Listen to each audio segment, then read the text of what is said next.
Com licença, qual é a sua graça? Não vai me dizer que é José. É que tem tanto José nesse Brasil. Não tem casa, não tem rua, não tem cidade que não tenha um Zé. Sem Zé. Tem música, poesia, pintura, futebol, teatro, cinema, prosa, rosa, circo, festa, reza, dança. Então, qual é a questão? Ter ou não ter Zé? Zero ou não zero? Zé? Vocês ainda não viram nada assim? Nem eu. Então eu começo por mim. Eu me chamo José Celso Martinez Corrêa, mas pode me chamar, se quiser, de Zé. Zé das couves, Zé do samba, Zé de lá. Zé da festa, Zé das preces, Zé da bola. Zé das picadas, Zé da lona, Zé das 8. Zé da tela, Zé das tintas, Zé da letra.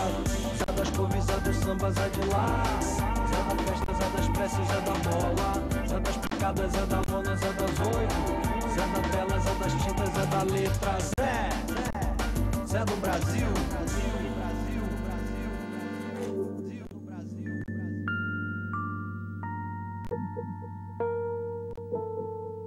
Meu nome é José Paulo da Silva, tenho 24 anos, nasci em São Paulo, moro em São Paulo.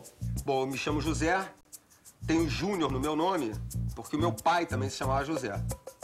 Minha mãe tem um nome composto, Maria José. Meu filho não tem o mesmo nome que eu, mas começa com José também. Eu nasci, por coincidência, na Casa de Saúde de São José. Estudei, por coincidência, num colégio chamado São José. Então, eu tô impregnado de Zé, né? Bom, eu sou o José Jaime Costa, tenho 49 anos, sou nascido e criado na favela da Rocinha. Sou artista plástico por acaso, né? Porque, na verdade, eu sou um pintor letrista. Comecei nessa brincadeira de pintar, de desenhar. Um dia fui chamado para participar de uma brincadeira chamada Omelete Man, do Carlinhos Brown. A galera gostou e aí a gente começou a fazer os trabalhos e eu tô aí. Geleia da Rocinha, artista plástico. A verdura do açúcar com cortado pela poeira vermelha.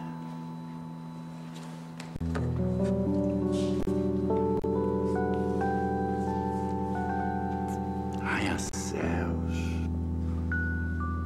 fortes, viadutos. Um cheiro de café. Um silêncio emoldurado.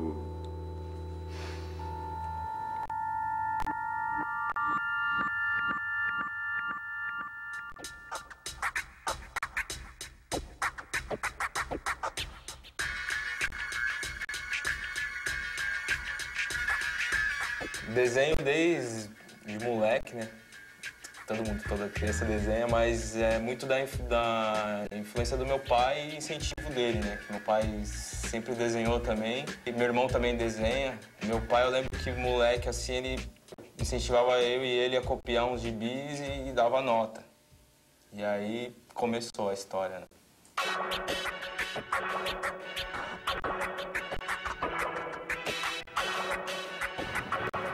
Na verdade, eu comecei a sair mesmo, moleque, pra rua. Tive um contato com o skate no começo, então tem essa necessidade de estar na rua, de conhecer a galera, conhecer os lugares. E o grafite tem muito disso, né? De você conhecer novos lugares e deixar sua marca ali. É tipo meio que uma tatuagem. Você tá lançando uma tatuagem na cidade ali.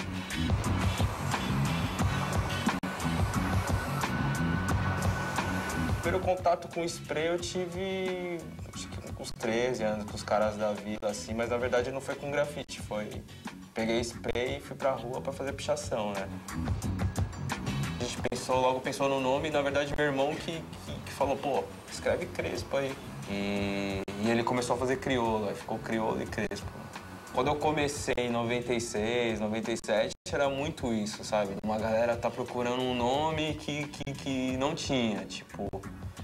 E E às vezes não é nem pelo nome, assim, era mais pela letra que ficaria legal de fazer, sabe? Porra, tem o Crespo ali, pô, o E às vezes é meio difícil de fazer e tal, de estilizar as letras, né, que se diz.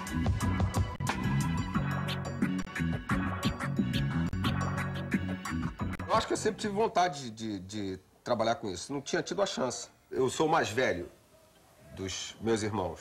Eu tinha, eu acho que 18 para 19 anos, meu pai morreu. E, de repente, tinha uma quantidade de compromissos e responsabilidades muito novas.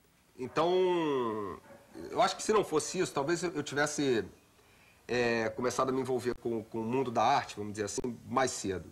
Aí me casei e tal, e num dado momento da vida, eu acho que por volta dos 26, 27 anos de idade, eu comecei a fazer uns cursos no Parque Lage.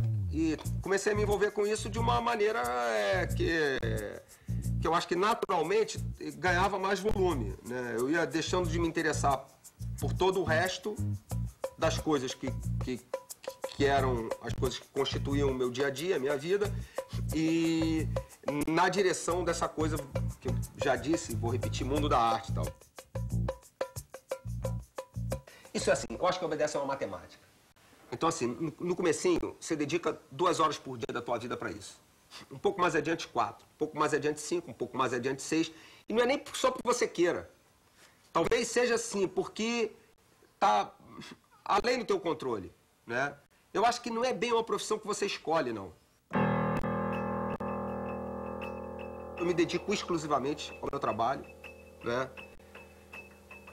Não é mais só quando eu tenho tempo. Ao contrário, eu me dedico a qualquer outra coisa quando tenho tempo para ela, né? Porque a minha vida inteira está aqui no ateliê. Esse lugar que a gente está, para mim, é o melhor lugar do mundo. Eu sou nascido e criado dentro de uma casa de umbanda, né? Eu vivi numa rocinha onde a gente entrava no mato para catar morango silvestre, comer goiaba, chupar manga, comer abacate, né? Hoje não se pode fazer mais nada disso na rocinha. A rocinha tá por causa dessa preocupação em é meu, o pessoal foi cercando espaços, foi delimitando, foi entrando para dentro da mata e até pra gente mesmo hoje passear na mata é complicado. Mas essa coisa de cores, esse calor de viver, essa alegria de viver, eu trago dessa minha infância alegre, colorida, entendeu?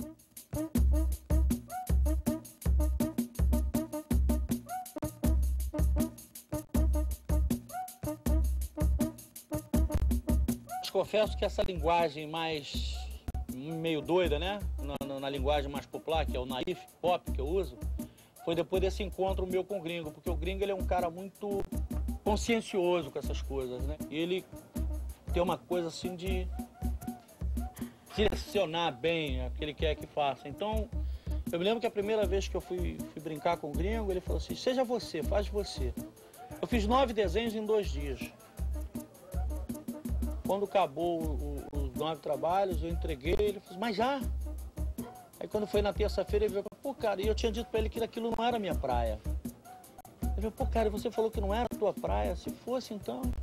Aí ele se amarrou nos desenhos, acabou sendo capa e contra-capa do CD, né? A grande alavanca dessa coisa aí que aconteceu, tudo foi essa capa, né? E um São Jorge na tampa de latão, né? Que rodou o mundo. Eu fui pro mundo com essa tampa de latão. Europa, Japão, Estados Unidos, onde você imaginar, essa tampa de latão foi parar, cara. Foi vista por muita gente.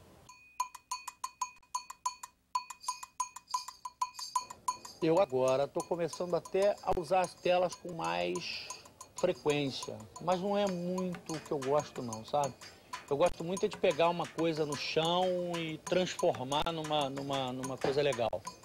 Transformar numa obra.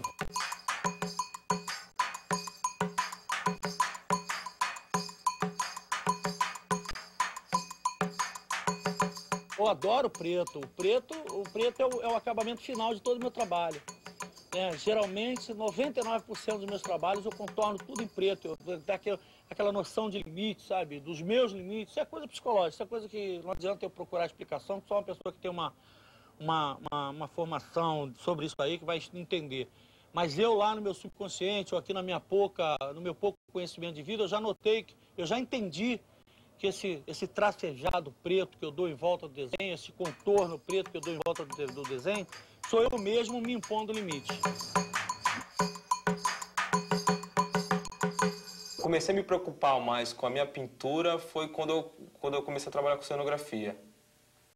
Que aí eu tive mais essa noção da composição, de luz e sombra, das cores. E aí eu meio que fui perdendo o medo de mexer com cores, porque no começo tinha muito medo, assim, de, sabe, jogar as cores, de tá brincando com as cores. Aí hoje em dia, até esse trabalho mesmo, eu gosto de brincar com as cores e usar, mas ter essa preocupação com que cor que dá pra casar com qual ali, sabe?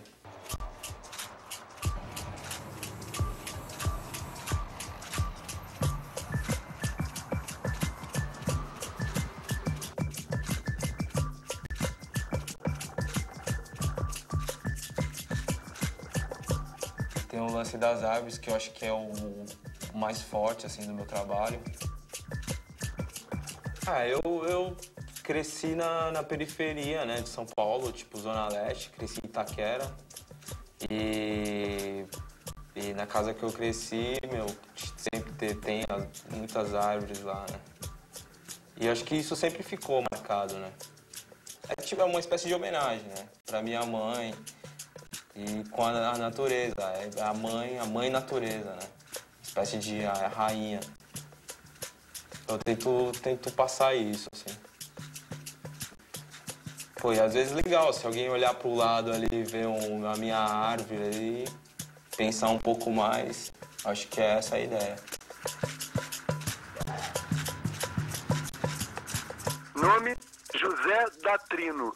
Data de nascimento: 11 de abril de 1917. Data de falecimento: 29 de maio de 1996. Cidade natal: Cafelândia, São Paulo. Um dia, o pequeno José Datrino, menino do interior que trabalhava a terra e amansava burros, teve premonições. Então, no dia 23 de dezembro de 1961, José sonhou com vozes astrais e foi para o local do incêndio do Gran Circus norte-americano. Plantou um jardim e uma horta sobre as cinzas do circo e ali, no Paraíso Gentileza, fez sua morada por 4 anos. José se tornava assim José Agradecido, ou simplesmente Profeta Gentileza, que por toda a vida, com uma túnica branca e uma longa barba, se fez andarilho pregando palavras de amor, bondade e respeito, nas ruas, nas praças, nas barcas da cidade do Rio de Janeiro. Palavras que transformaram dezenas de pilastras de um viaduto em verdadeiros painéis ao ar livre.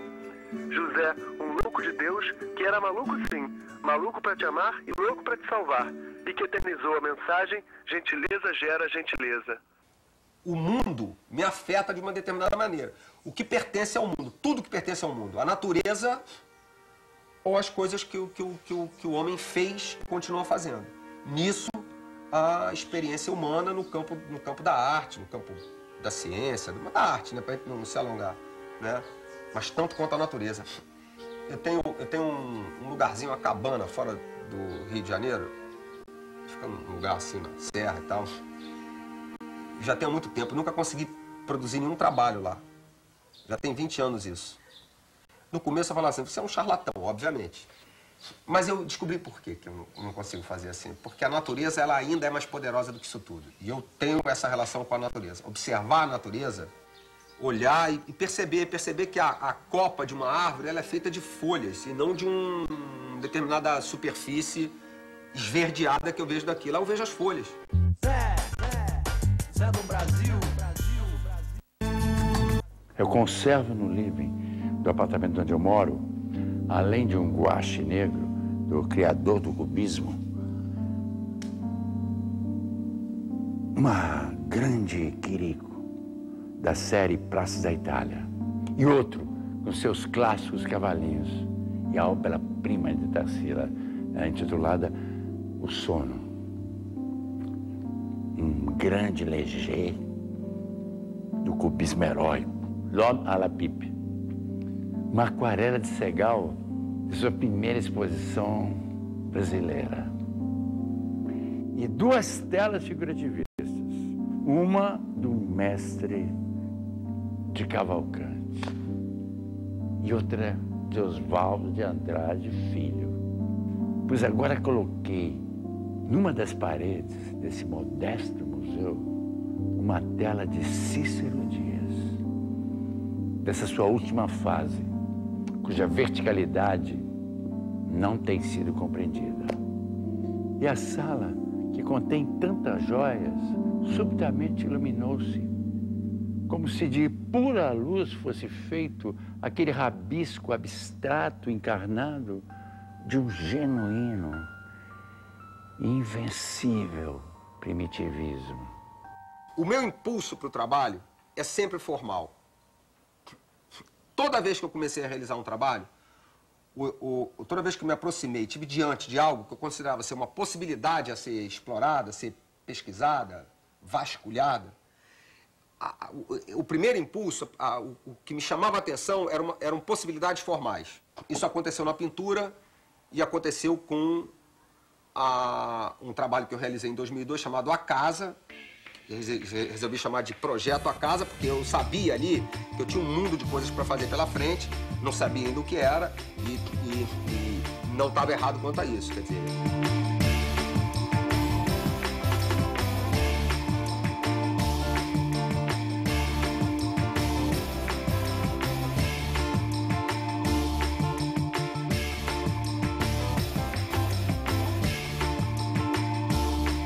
Realizei uma escultura muito grande, que era uma casa em escala real em 2002 no Paraná, depois em 2004 no MAN, instalações de grande escala mais ou menos por esse período e entre essas duas datas, e a partir do ano passado eu comecei a produzir esculturas pequenas como essa.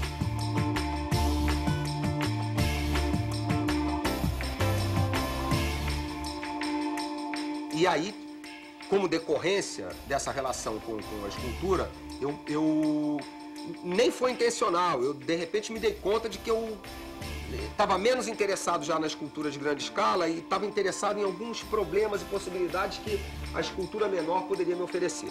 E eu gosto de geometria, eu gosto de colocar em colisão, em embate, dois problemas, né?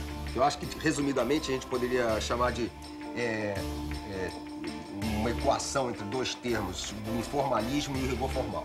Né? Então, lidar com essas duas coisas, nenhuma nem outra me interessam isoladamente, mas o que resulta dessa colisão. Né? Então, o interesse que eu tenho pela dinâmica das sociedades, né? Pelo mundo, né? Mas isso não é uma prerrogativa, não é uma matéria inicial para o trabalho, a matéria é formal. A partir daí, aí sim tem essa relação com as cidades e com a dinâmica das sociedades e tal, passa a atuar no trabalho. Que é um segundo vetor, um segundo canal de aproximação, que são os aspectos simbólicos. Assim. Trata-se, afinal de contas, de uma casa. O mais emblemático dos objetos que o homem inventou para se proteger. E esta casa que eu construo é uma casa que, ao contrário dessa que a gente conhece, ela desampara, ela desaloja. Ela é um pesadelo sólido. Uma perturbação permanente, um não lugar.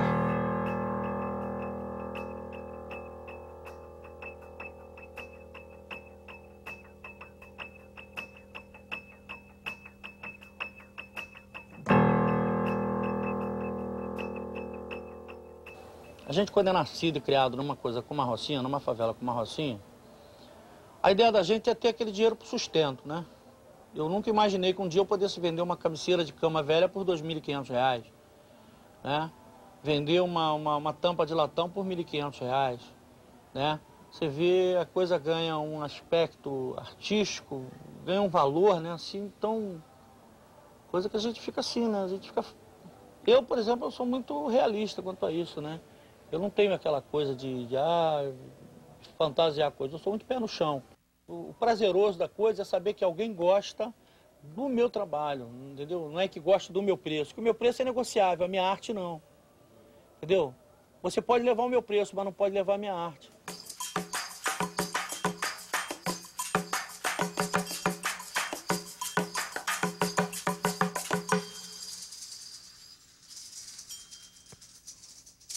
Nome: José Carlos de Brito e Cunha. Data de nascimento: 18 de junho de 1884. Data de falecimento, 2 de outubro de 1950.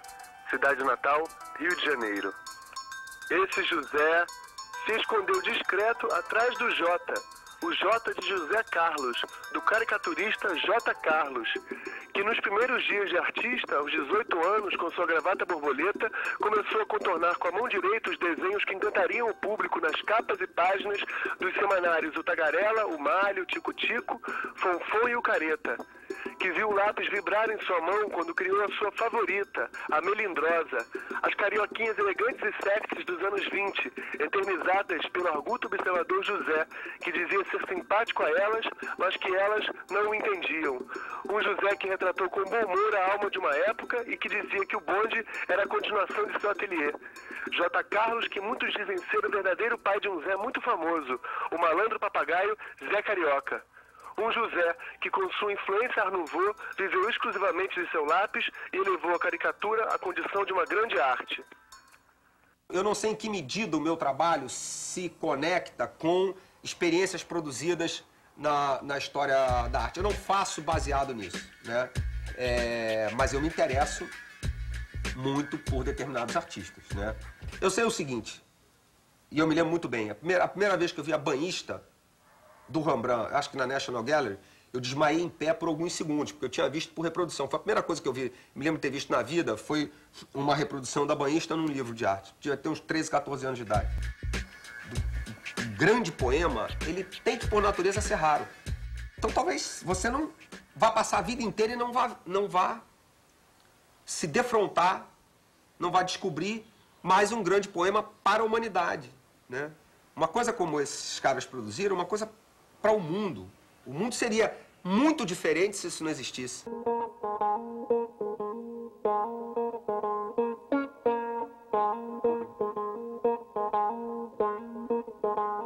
Essa daqui é a minha gravura, que está em exposição aqui no Metrô Clínicas de São Paulo.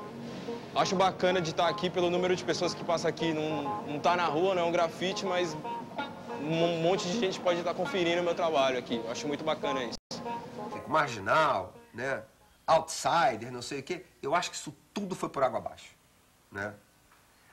A hora que tiver uma determinada qualidade, ganha, é inevitável, até contra a natureza da coisa ou a vontade dela. Trabalhar nas ruas não é uma qualidade exclusiva do grafite, não, né? As artes visuais, de modo geral, as artes plásticas, nos anos 70, nos anos 60, o pessoal já fazia isso também, né? Não grafite, mas atuava nas ruas, né? O espaço público é um espaço que já foi tomado pelo mundo da arte há muito tempo. Quero mostrar para o maior número de pessoas meu trabalho. Ou não também, é muito também do lugar, sabe? Às vezes eu passo pelo muro e falo, pô, ali tá pedindo uma pintura, sabe? E ali às vezes ninguém vai ver. Mas, tipo, o lugar às vezes pede. Já fiz algum muro que eu não pedi permissão e tentei tirar foto, na verdade. Eu voltei lá, tava branco. E aí, só eu que lembro, né? Só restou a lembrança da parada. Não dá pra ter esse apego. É importante a gente estar sempre registrando o trabalho, né? Procuro agora estar sempre tirando uma foto, porque a partir do momento que você fez ali, você não sabe o que pode acontecer, né?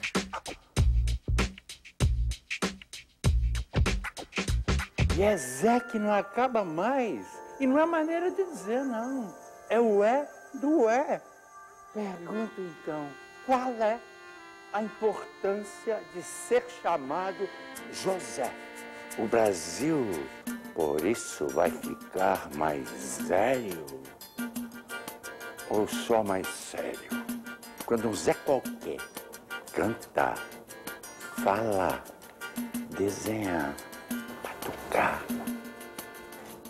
do seu lado, com certeza é mais um pedaço, uma mordida, um despedaço da cultura brasileira na praça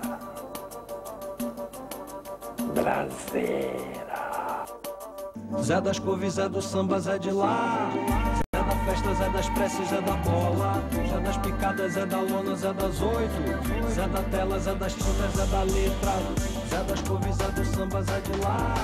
Zé da festa, Zé das preces, Zé da bola, Zé das picadas, Zé da lona, Zé das 8, Zé da tela, Zé das tintas, Zé da letra, Zé do Brasil.